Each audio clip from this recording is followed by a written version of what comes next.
I'm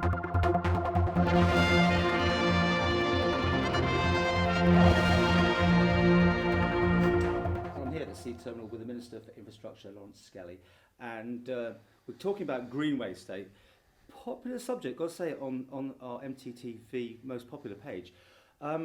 It has got people polarised, really, I think. There's those who obviously see what damage is up there, but I've also had so many people come on to say it's nothing like as bad as it seems and we're doing all we can do about it.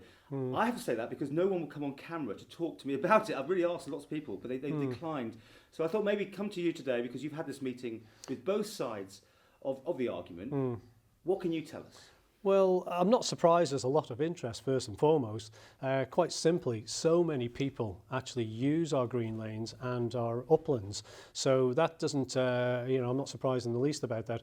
What we've had a meeting with the Green Lane User Group, which is actually the various different stakeholders. And yes, you're right, there are conflicting stakeholders who want different things. But the reality is these are all people who use the green lanes. And what we wanted to do is to actually have a consultation, and which we have done, and we've spent a considerable amount of time to do that, to come back with a strategy and an action plan. So today the meeting was with this group to actually outline what that action plan and strategy will be going forward. And can you enlighten us yet at this stage how you see it going forward? Yes, what we tried to do is to get a sort of a balance, really, a sensible balance.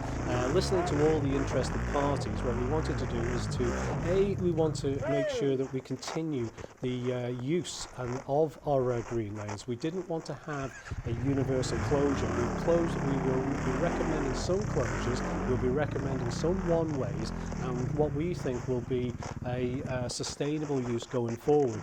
And what we're going to do is we're going to be looking at this strategy as being a living strategy over the next 2 years. We'll be introducing various different action plans, and we'll be monitoring how effective this actually is. But very, very importantly, we want to ensure that we do still have use of our green lanes. You've seen the MTTV video. I have, it yes. does look yes. quite damaging in certain places. Obviously, it's where it's soil, I guess, where the rock is going to be fine, but the soil seems to be eroded. But again, I'm getting told by people who won't go on camera that this has been like that for many, many years. Yes, it quite likely has. However, what we're wanting to do is also engage with these groups to look at maintenance programs. We as a department conduct some maintenance on our own, which we have to do. You know, we have weather issues and so forth that we need to take into account. But what we want to do is we want to, one of the action plans is to adopt a track. You know, we have some of these people within the user group who already are very active. A bunch of volunteers go out and actually do a lot of maintenance.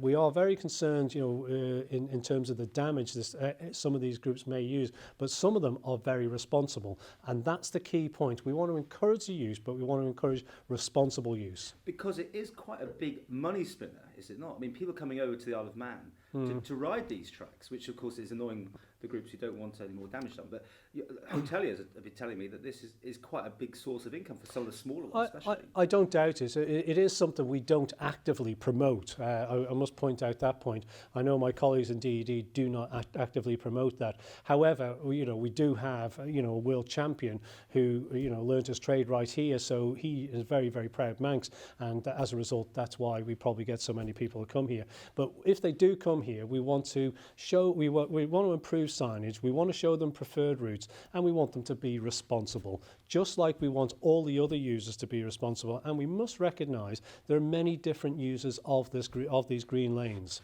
Because you said being responsible, because at one stage lots of people seem to be posting onto YouTube and other places video which didn't look very responsible. I think that's probably where a lot of this has we do. Up, people coming over here go hip hip hooray and tearing up the dirt. And we have that at the TT as well, so we want people to be, to come and enjoy our island. This is a natural asset, let's recognise this. It is enjoyed by many thousands of people, not just visitors, but many of the locals as well.